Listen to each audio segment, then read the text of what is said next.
నమస్కారం. ఈరోజు సుఖీభవలో గుండెపోటును పసిగట్టేదెలా, నత్తల విషంతో మెరుగైన ఇన్సులిన్, మలంలో రక్తం ప్రమాదమా, ఇంకా హెల్త్ టిప్. నిరంతరాయంగా శ్రమిస్తూ మొత్తం శరీరానికంతటికీ ప్రాణాధారమైన రక్తాన్ని సరఫరా చేస్తుండే మన గుండె చతికిల పడితే, పని చేయలేనని మొరాయిస్తే పిడికెడు గుండెలో పెను తుఫాను రేగినట్లే. ఇవాళ ప్రపంచవ్యాప్తంగా ప్రత్యేకించి మన దగ్గర అర్ధాంతరంగా అసువులు బాస్తున్న వారి మరణాలకు గుండెపోటే ప్రధాన కారణంగా ఉంటోంది. ఈ నేపథ్యంలో గుండెపోటును ఎలా అనుమానించాలో, పిడికెడంత మన గుండెను భద్రంగా ఉంచుకునేందుకు ఏం చేయాలో ఇప్పుడు తెలుసుకుందాం.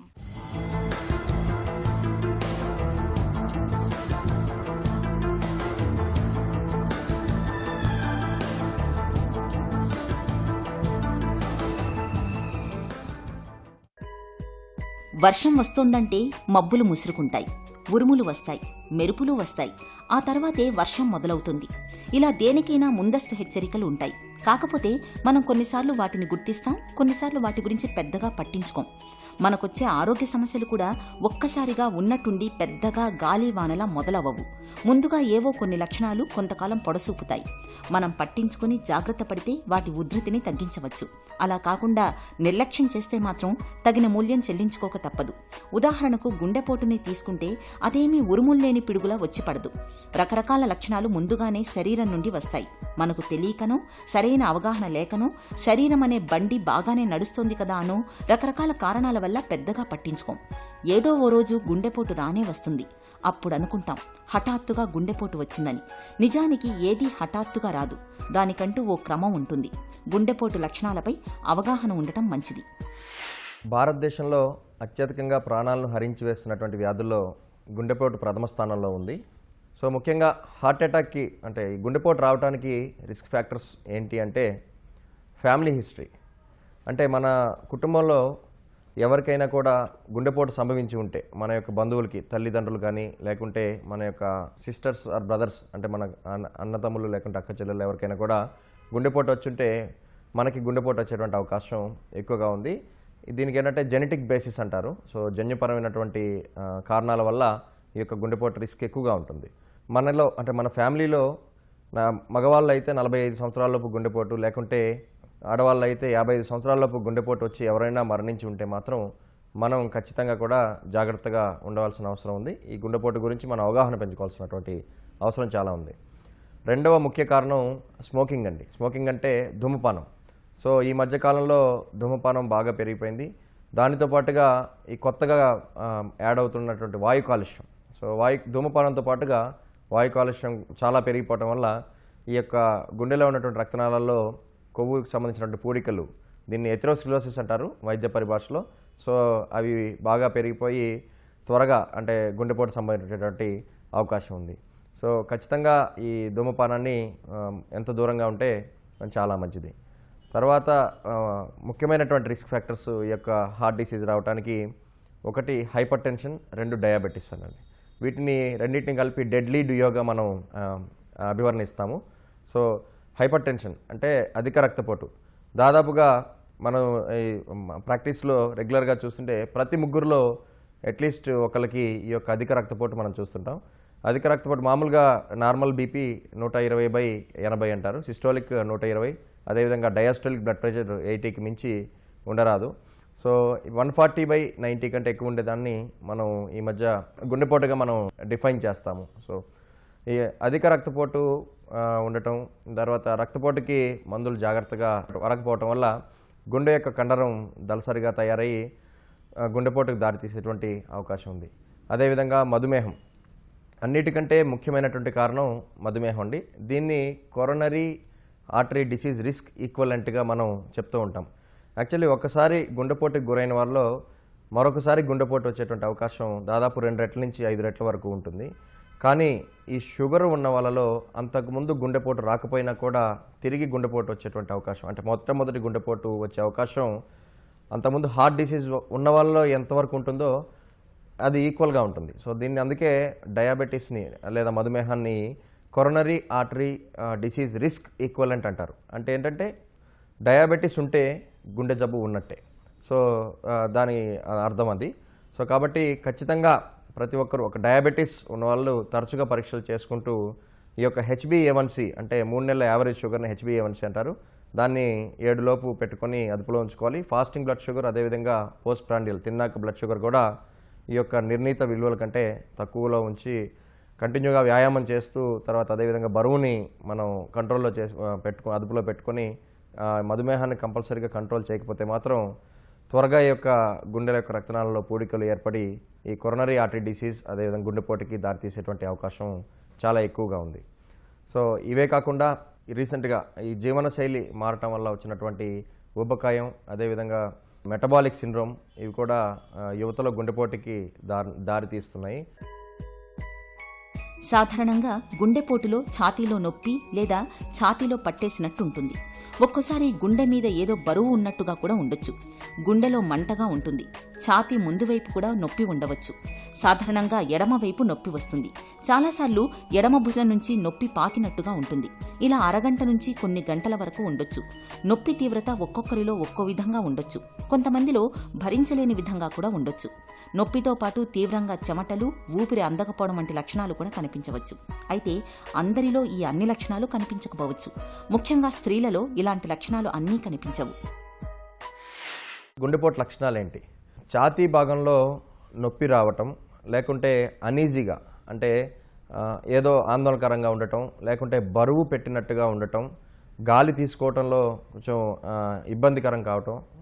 సో అంటే ఒక 5 నుంచి 10 కేజీలు బరువు తీసుకొచ్చి ఈ యొక్క ఛాతీ మీద పెడితే ఎలా ఉంటుందో ఆ విధంగా ఫీల్ అవ్వటము, దానికి తోడుగా చెమటలు పట్టడం. సో ఈ ఛాతీ నొప్పితో పాటు చెమటలు పట్టడం, తర్వాత ఈ యొక్క ఛాతీ నొప్పి ఎడమ చేతికి కానీ ఎడమ దవడకు కానీ లాగటం అనేటువంటిది టిపికల్గా ఈ గుండెకి సంబంధించినటువంటి ఛాతీ నొప్పిగా మనం గుర్తించాలి. సో దానితో పాటుగా కొందరిలో అంటే ఎక్యూట్ మయోకార్డియల్ ఇన్ఫాక్షన్ అని అంటాము. సో ఈ యొక్క గుండెపోటు 2 రకాలుగా ఉంటుంది. ఒకటి acute ST elevation myocardial infarction అంటారు. అంటే ఈ యొక్క గుండె యొక్క రక్తనాళాల్లో ధమనుల్లో రక్తం గడ్డగట్టడం వల్ల పూర్తిగా సరఫరా 100% నిలిచిపోయి గుండె యొక్క కండరం అనేటువంటిది ఇస్కీమియా అంటే ఏంటంటే ఈ రక్త ప్రసరణ పూర్తిగా సెసేషన్ అయిపోవడంతో ఈ యొక్క ఇస్కీమియా డెవలప్ అయ్యి గుండె యొక్క కండరము చచ్చిపోయేటువంటి అవకాశం ఉంటుంది. దీన్ని ఎక్యూట్ ST ఎలివేషన్ MI అని చెప్పేసి మనం దాన్ని వైద్య పరిభాషలో హార్ట్ అటాక్గా పరిగణిస్తాము. సో అవి కాకుండా అంతకుముందే రక్తనాళాల్లో పూడికలు ఉన్న వాళ్ళలో ఈ పూడికలు ఎక్కువ శాతం ఉండటం వల్ల మనం ఏదైనా పని ఎక్కువ చేసినప్పుడు, లేకుంటే మెట్లు ఎక్కినప్పుడు, లేకుంటే మనం హార్డ్ వర్క్ చేసినప్పుడు ఈ యొక్క గుండెకి రక్త ప్రసరణ తగ్గి ఛాతీ నొప్పి వస్తుంది. దీన్ని క్రానిక్ స్టేబుల్ యాంజైనాగా మనం పరిగణిస్తాము. సో దీన్ని గుండెపోటుగా పరిగణించాల్సిన అవసరం లేదు. కానీ ఏంటంటే ఈ యొక్క క్రానిక్ స్టేబుల్ యాంజైనా వల్ల తరచుగా మనం పనిచేసినప్పుడు గుండె నొప్పి రావటం అనేటువంటిది చూస్తూ ఉంటాం. సో కాబట్టి ఛాతీ భాగంలో ఎటువంటి నొప్పినైనా కూడా మనం తక్కువ అంచనా వేయకూడదు. గుండెపోటు 100% ఈ యొక్క ధమనుల్లో రక్త ప్రసరణ ఆగిపోయి ST ఎలివేషన్ మయోకార్డియల్ ఇన్ఫాక్షన్ సంభవించినప్పుడు గుండె నొప్పి తీవ్రంగా ఉంటుంది. సో తీవ్రమైనటువంటి గుండె నొప్పి, చెమటలు పట్టడం, ఆయాసం అంటే యాక్చువల్లీ LV డిస్ఫంక్షన్ సంభవించినప్పుడు ఊపిరితిత్తుల్లో నీరు చేరటం వల్ల తీవ్రంగా ఆయాసం రావటం, తర్వాత కొందరిలో కూడా నాసియా అండ్ వామిటింగ్ కూడా వచ్చేటువంటి అవకాశం ఉంది. సో కాబట్టి ఛాతీ భాగంలో తీవ్రమైన నొప్పి, చెమటలు పట్టి వామిటింగ్ వచ్చినప్పుడు ఖచ్చితంగా మనం ఈ యొక్క హార్ట్ అటాక్ని రూల్ అవుట్ చేసుకోవాల్సినటువంటి అవసరం ఉంది. ఎక్కువగా శాకాహారం తీసుకోవడం, నిత్యం 1 గంట వ్యాయామం చేయడం, వేళకు తగినంత నిద్ర ఉండేలా చూసుకోవడం, ఒత్తిళ్లను ఎదుర్కొనేందుకు మంచి హాబీలు, ధ్యానం వంటివి జీవితంలో అంతర్భాగం చేసుకోవడం, ఏటా ఒకసారి గుండె సంబంధ పరీక్షలు చేయించుకోవడం ద్వారా గుండె జబ్బులు, గుండెపోటు రాకుండా జాగ్రత్త పడొచ్చు. అలాగే గుండెపోటు లక్షణాలపై కూడా ఎంతో కొంత అవగాహన కలిగి ఉండటం మంచిది. హెల్త్ న్యూస్ మీకోసం.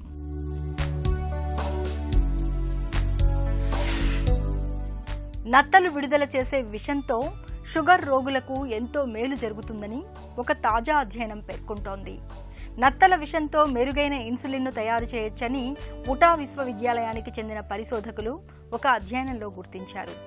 ఆహారం వేటలో నత్తలు చాలా తెలివిగా ప్రవర్తిస్తాయి. చేపల్ని వేటాడే క్రమంలో పరిసరాల్లోని నీటికి విషాన్ని విడుదల చేస్తాయి.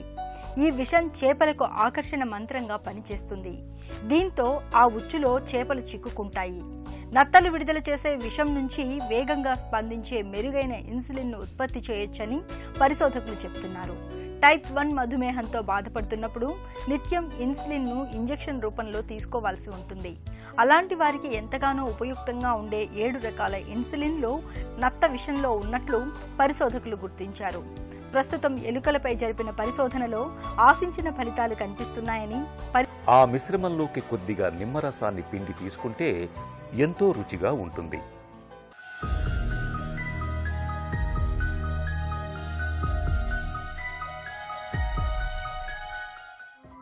ప్రతిరోజు మనం తలదువ్వుకునేటప్పుడు గాని, తలస్నానం చేసేటప్పుడు గాని, తలకు నూనెను రాసుకునేటప్పుడు గాని సుమారు 50 వెంట్రుకల వరకు రాలే అవకాశం ఉంటుంది. ఇది సహజమే. అయితే ఇంతకు మించిన సంఖ్యలో వెంట్రుకలు రాలుతుంటే మాత్రం శ్రద్ధ వహించాలి. జుట్టు పొడిబారడం, రాలిపోవడం, చుండ్రు, నెత్తిమీద ఇన్ని సమస్యలుంటే ఎవరికైనా మనసు ప్రశాంతంగా ఉండదు. ఇలాంటప్పుడు జుట్టు రాలడాన్ని అరికట్టడానికి కోడిగుడ్డు, పెరుగు, అరటిపండు, ఆలివ్ నూనె, నిమ్మరసాల మిశ్రమాన్ని జుట్టుకు పట్టిస్తుంటే మంచి ఫలితం కనిపిస్తుంది. ఈ మిశ్రమం తయారు చేయడానికి 2 టేబుల్ స్పూన్ల పెరుగులో 1 గుడ్డు పగలగొట్టి వేయాలి. దీనికి సగం అరటిపండు, నిమ్మరసం, ఆలివ్ నూనె 1 టీ స్పూన్ చొప్పున జోడించాలి. దీనిలో విటమిన్ ఈ క్యాప్సూల్ కూడా 1 కలిపి బాగా కలియతిప్పి మిశ్రమాన్ని తయారు చేయాలి. షాంపూతో తలస్నానం చేసిన తరువాత ఈ మిశ్రమాన్ని కుదుళ్ల వరకు పట్టించాలి. 15-20 నిమిషాలు అలానే ఉంచి మంచినీటితో శుభ్రం చేసుకోవాలి. బయోటిన్తో పాటు అనేక పోషకాలుండే గుడ్డు కుదుళ్లకు బలాన్ని చేకూరుస్తుంది. ఇక పెరుగు వెంట్రుకల కుదుళ్లని మూలాల నుంచి పూర్తిగా శుభ్రపరుస్తుంది. అరటి, ఆలివ్ నూనెలు పొడిబారిన చర్మానికి తిరిగి జీవాన్ని తీసుకొస్తాయి. నిమ్మరసం వెంట్రుకలకు మెరుపును తెస్తుంది. జుట్టు తత్వాన్ని బట్టి షాంపూలను ఎంచుకోవాలి. వారానికి 2 సార్లు తలస్నానం చేయాలి. పొడి జుట్టు ఉన్నప్పుడు తలస్నానానికి ముందు నూనె పెట్టుకోవడం మంచిది. ఆహారంలో జింకు, బయోటిన్ పోషకాలు లభించే వాటిని ఎక్కువగా తీసుకోవాలి. తలను పదే పదే దువ్వడం, తరచూ హెయిర్ డ్రయర్లు వాడటం వెంట్రుకలకు మేలు చేయదు. ఒత్తిళ్లు, ఆందోళనల్ని సాధ్యమైనంత వరకు తగ్గించుకోవాలి. చుండ్రు, పేనుకొరుకుడు వంటి సమస్యల్ని నిర్లక్ష్యం చేయకుండా సకాలంలో తగిన వైద్య సాయం తీసుకోవాలి. ఇలా అన్ని రకాలుగా తగిన జాగ్రత్తలు తీసుకోవడం ద్వారా జుట్టు రాలడాన్ని చాలా వరకు నివారించుకోవచ్చు. పైల్స్తో బాధపడుతున్నప్పుడు నొప్పితో పాటు అప్పుడప్పుడు రక్తం పడడం మనలో చాలా మందికి అనుభవమే. అయితే పైల్స్ ఉన్నా లేకున్నా కొంతమందికి అప్పుడప్పుడు మలంలో రక్తం కనిపిస్తూ ఉంటుంది. ఇలాంటప్పుడు ఆలస్యం చేయకుండా వెంటనే కొలనోస్కోపీ వంటి పరీక్షలు చేయించుకోవాలి. పెద్ద పేగులో క్యాన్సర్ ఆనవాళ్లు ఉన్నప్పుడు కూడా మలంలో రక్తం కనిపించే అవకాశం ఉంటుందని చెప్తారు డాక్టర్లు. మలంలో రక్తం పడడం వెనుక కారణాలు, చికిత్సల గురించి డాక్టర్ని అడిగి ఇప్పుడు తెలుసుకుందాం.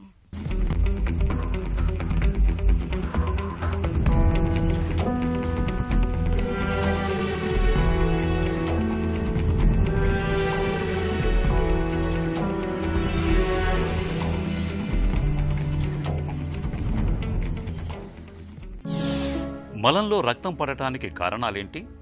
మన జీర్ణకోశంలో ప్రథమ భాగమైన ఈసోఫాగస్ నుంచి చివరి భాగమైన యానస్ వరకు కూడా ఎక్కడ ప్రాబ్లం ఉన్నా కూడా బ్లీడింగ్, మోషన్లో బ్లీడింగ్ రావటం అనేది జరగవచ్చు. కానీ ఫ్రెష్ బ్లీడింగ్ అంటే ప్యూర్ రక్తం పడటం అనేది పెద్ద ప్రేగు నుంచి కానీ, లేకపోతే పెద్ద ప్రేగు చివరి భాగమైన యానస్, రెక్టమ్ నుంచి కానీ మోస్ట్ ఆఫ్ ది కారణాలు ఆధారపడి ఉంటాయి అన్నమాట.